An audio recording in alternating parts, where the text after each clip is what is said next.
What is go. it that We get the people do? What they want. The people will get Game 6 tomorrow night. Will they get a Game 7? We will find out. But the Warriors are looking for Steph Curry to, actually hit a three-point shot in Game 6. And here's what head coach Steve Kerr had to say about Steph's performance. Look. They're a great defensive team. I thought they put more pressure on him early in pick and roll. And then, Steph missed some open ones too. And so it's always a combination. But even for the best shooter in the world, games like this happen. And fortunately, they don't happen too often. And, I like Steph coming off of a game like this too.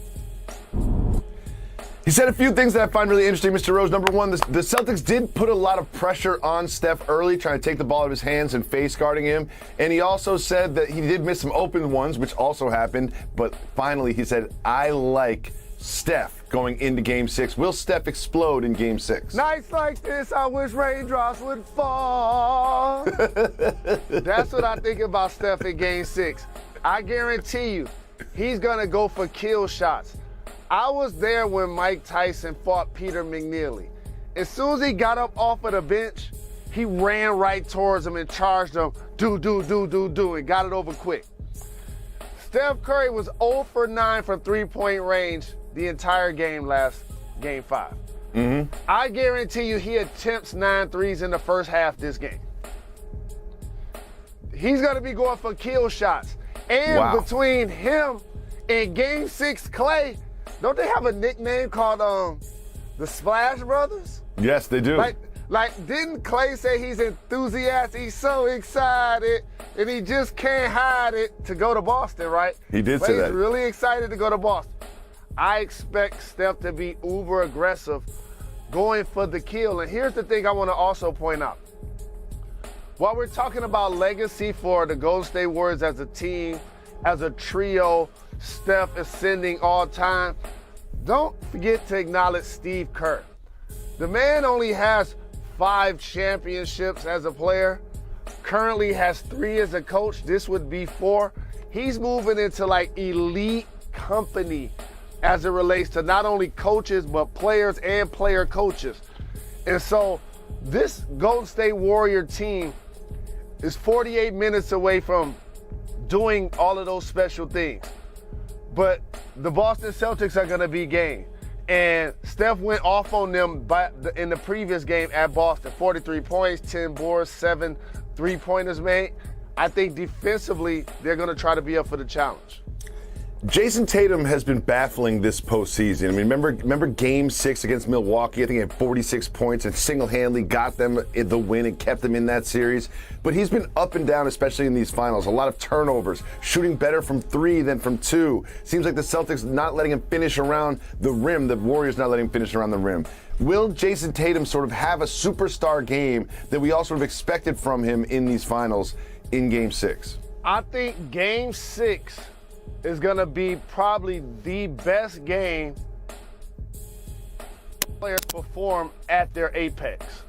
I believe Tatum and Brown play well. I think the Splash Brothers play well. And Jason Tatum knows what you know, Jacoby. Not only is he struggling from 2, he's struggling mightily from the restricted area. Missed layups, missed runners, missed floaters, plays like that. Air you got to balls, gather Jalen. yourself. And you know I hate the air ball. I know you hate air balls. Every time there's an air ball, I think about you. And he shot a couple of them, dog. In a row. He didn't just shoot one. He shot a couple of them. I'm looking around seriously? You trying to put a hole in the floor? But in all honesty, you see Draymond Green doing this right here to Jason Tatum? Yep. The Boston Celtics have to have a different disposition in situations like that. And I believe they will on their home floor. They're 3-0 when they're facing elimination. I think the best players perform the best in the biggest game in Game 6. That incident when Draymond and Gary Payton sort of followed Tatum to the bench, I was surprised that the Celtics didn't react with more vitriol. Like, remember Ime Udoka said, if I was in the game, I would get a double technical when it was talking about sort of Draymond Green's antics in Game 2. I'm surprised that you haven't seen more sort of physicality and chippiness from the Celtics. You might see that when they have their back against the wall in Game 6. But when you talk about the Warriors and you talk about Game 6, you have to talk about these three words. Game 6 Clay. We both picked the Warriors in 7, but Game 6 Clay might not even let the series get there. Are we going to see Game 6 Clay? Look at these numbers, Jalen. There's a reason he has the nickname. All I know is the fake Clay don't even look like the real Clay. He a Hall of get to Fame him. player. He a Hall of Fame player, been there his whole career, and he still got somebody that's dressing up like him getting past security. And the reason why I bring that up is there's a gift to being Game 6 Clay, because those have been the moments where his team needed him the most. Oklahoma City, for example, when they shot down KD and Russell Westbrook. But there's 7 games to a series.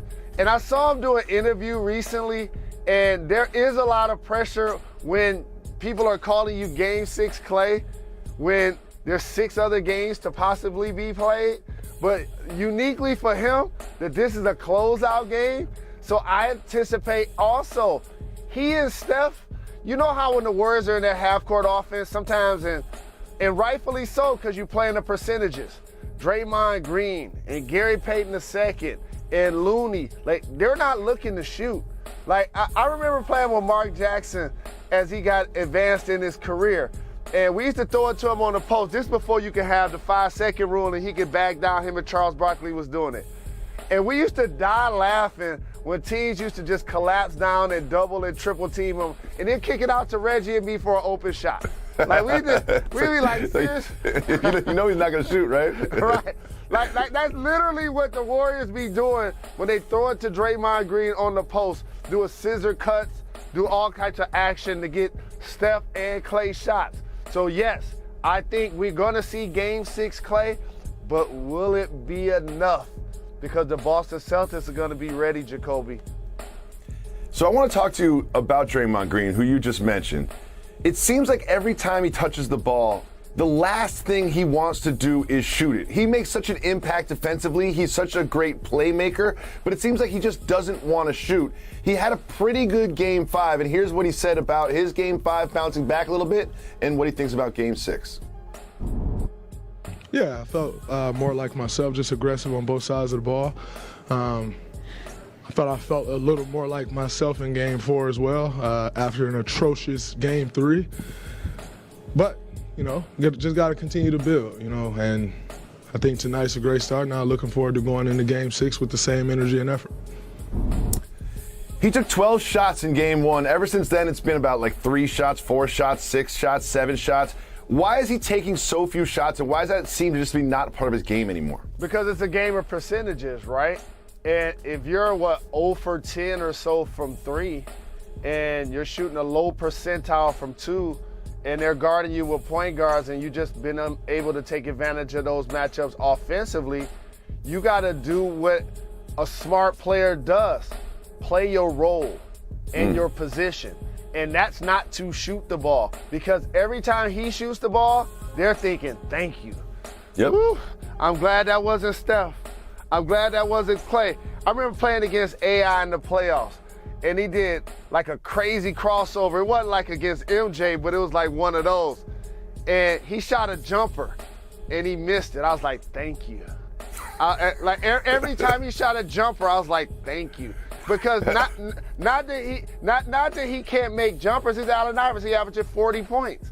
It's just that you're playing the percentages. Mm-hmm. And so for Draymond Green, it has to be dirty work, loose balls, set screens, be an agitator, get assists, push the pace after makes or miss, be a smart veteran out on the floor and communicate coverages. And then also for Steve Kerr, he slid Andrew Wiggins into some of those minutes too, if you notice. And he was playing like a quasi wing that was a 4 in a small ball lineup with Draymond sometime, I believe with Looney other times. And so he ended up probably playing the most minutes on the team. So he kind of masked for a lot of those minutes, in particular offensively for Draymond. But to close this series out, you're going to need all hands on deck. And I believe you're going to get an aggressive version of Draymond Green on the floor, not necessarily at playing a floor game, not to shoot the ball like he did in game 1. Exactly. Jalen, you're such an astute observer of the game. I thought it was really important when they had those Wiggins minutes that he rebounded the way he did. Because you can put him at the 4 when he has 16 boards in game 4. Great point. 13 boards in game 5. They didn't get killed on the glass. They didn't sacrifice that. And also, I remember there's a swing in game 5 and Draymond had it in the far corner. And you could read his mind. He caught it and he was like, oh no, I have to shoot this now, because it was like there was no one around, and you could tell he didn't want to shoot the ball. Yes. He didn't want to shoot it, and he did, and he missed, and he ran back. But he impacts the game so much defensively, and you mentioned in transition, he's like one of their best decision makers, just getting the ball out off a rebound or an outlet. Jalen, it's time for one of our signature segments. It is Soft Move or Boss Move.